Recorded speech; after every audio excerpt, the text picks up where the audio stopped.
Naku, wala namang bilhin dyan. Yung baril pala, nandun sa ano mo? Pati yung bala.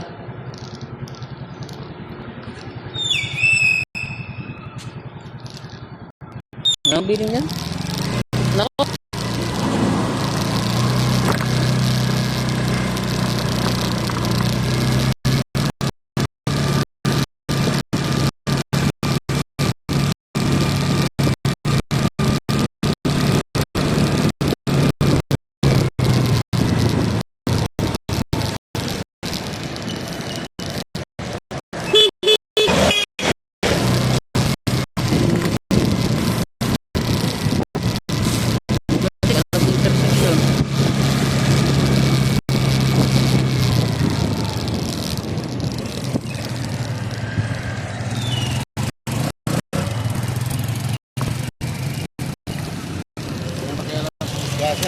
Intersection dapat yung overtake.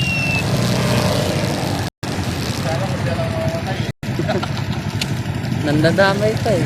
Sa laki.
Tayo dun mga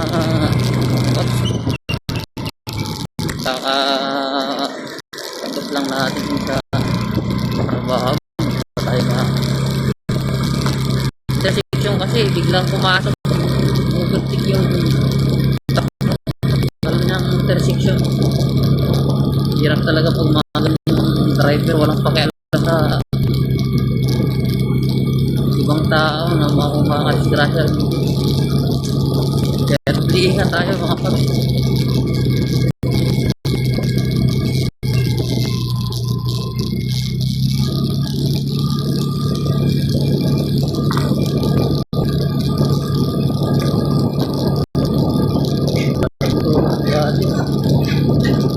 Naman sa labas ng pit stop.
pins.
Hindi pa natin nasusubukan ng ilong ride si Bibigir. Kaya tinatry kong birit yung bagong pulisit niya. Kung okay ba. Kung okay naman, yung malakas lang kumakap. Kaya lang parang sadya sumusisi lang talaga yung motor natin.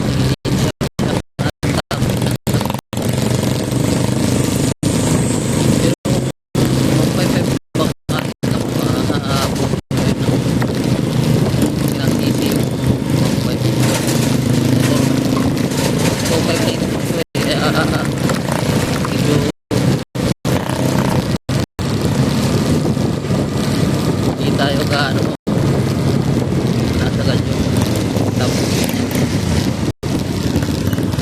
kung hanggang rin lang kaya sugilin nyo na obserbahan din natin hanggang aabot yung tapos ni Bibigir.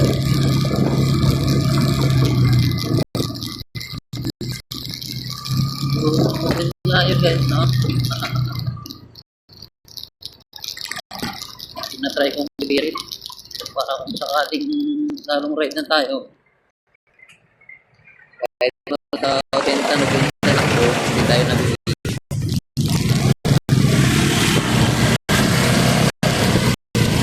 Pero ngayon okay naman yung ako niya, medyo smooth, ganda kaysa yung dati na stock yung pati yung finger spring natin medyo sobrang labot na. Pero hindi ko pa rin siya ba hindi ko walang na pambili, pwede natin magamit. Stock yun eh, kaya matibay. Tsaka pati yung lining niya, tsaka yung ulit nandun natin para di na lang upuan. Tsaka dadalhin din natin niya pag umuwi tayo at hindi pwede natin iwan. Tsaka yung belt pinakita natin bago yung belt, bago din yun, hindi pa ata nag-lima kuban yun, kaya lang pinalitan ko agad ng bago kasi nga huwag tayo ng summer.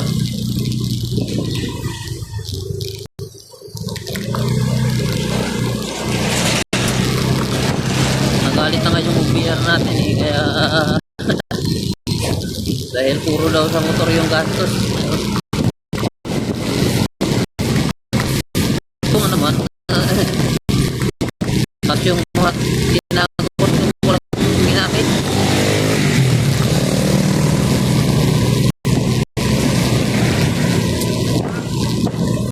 Tsaka magpapabibis pa tayo, bigor tayo mag-tikok dito sa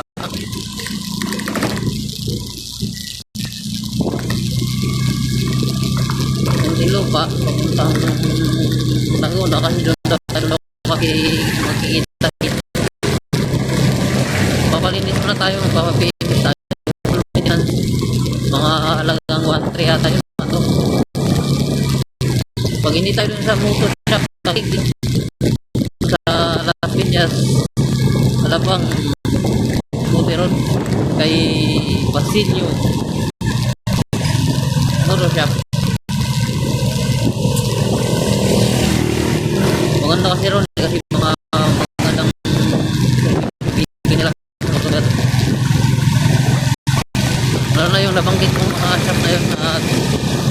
garantisado talaga sila gumawa. Sulit, sulit. Kaya di lugi yung ano sa full maintenance. Papatrol ba di cleaning din para simple na kung ano ito hindi ko nalinis ng throttle body.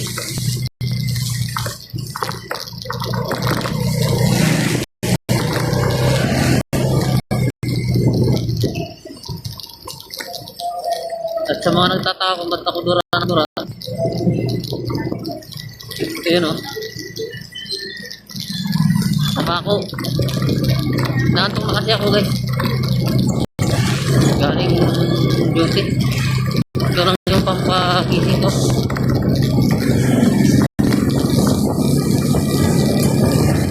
Kahit magdamag na ng ride kasi may baon tayo, kaya saka nakagawin na talaga natin, hindi pwedeng wala ito.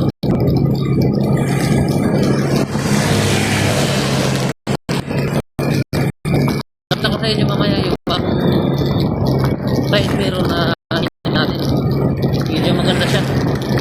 Lalo na pag naipin natin sa camera kasi medyo magforma siya kisa yung dati. Saka yung dinikit natin na isang side mirror na binili ko na maliit. Bidikit natin dito. Kaya or mamayang hapon.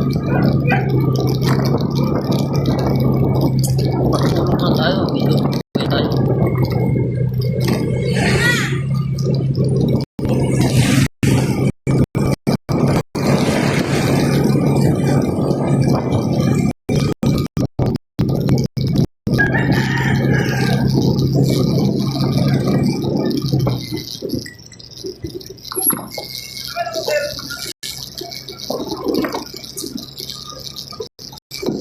Ilang days na lang at uwi na tayo ng Samar.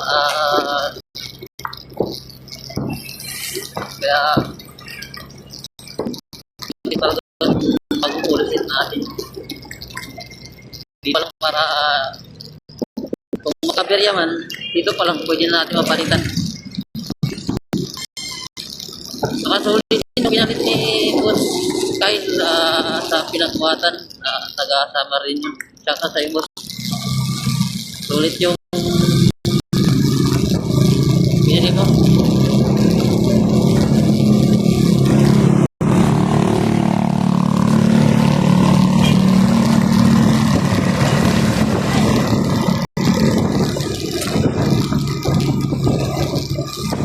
Doon palagi ako nagpapalinis pag di ako tinatamad kasi medyo malayo kasi nasa pating.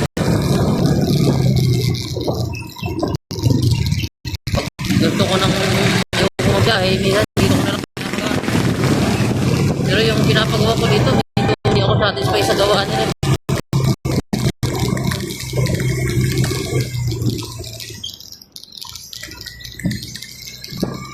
Although ginagawa naman nila natin siya, pero pareho ako satisfied.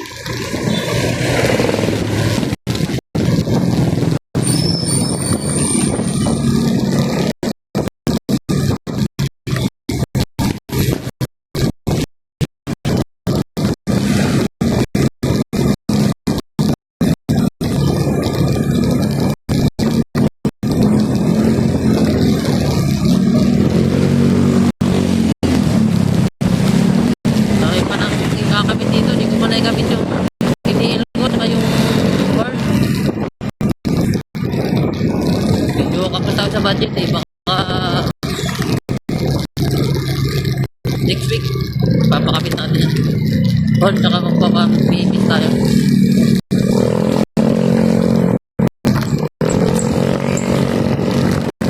Hindi tayo hindi pauwi ng Samar, gabi tayo alis saka malubang. Papuntang Kawayan, Quezon. Tapos dun sa may hindi ko lang yung tapala na yung malaking butas. Kaya hindi pwede na kawit ng hindi para malayo pa lang kitang kita na natin natin yung malubak.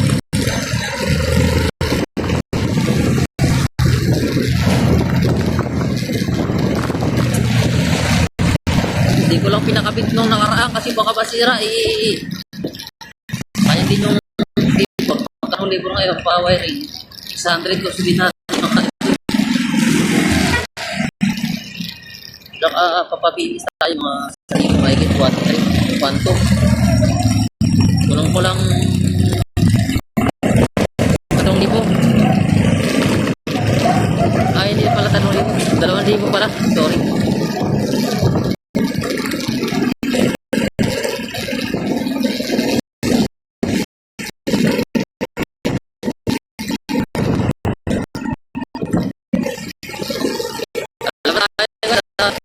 Oras biyahe natin.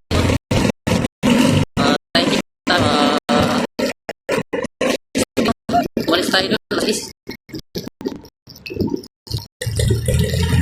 sa Quezon City.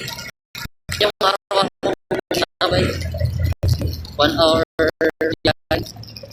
Kung nakaganda si pinunta namin kapatid ko na mag 24 lang kami para makapagpahinga at makatikitin kami sa bus o siya naman sa commute para sulit yung araw namin pasok kasi kung araw-arawin namin napapagastos kami biyahe pa lang tas saka traffic din paghapon paggabi.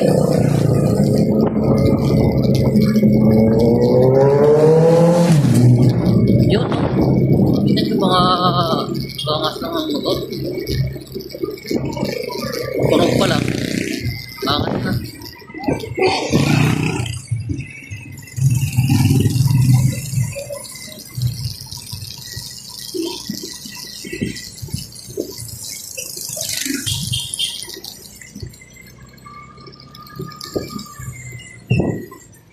Ay, kakaantok talaga.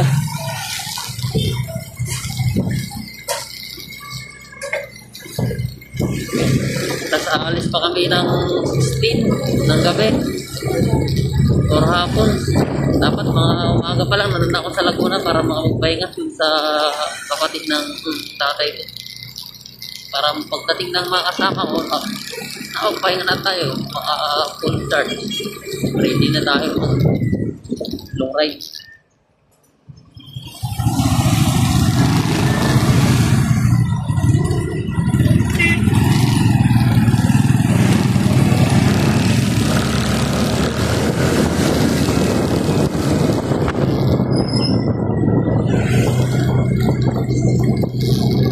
Ako. Hindi tayo nung almusal.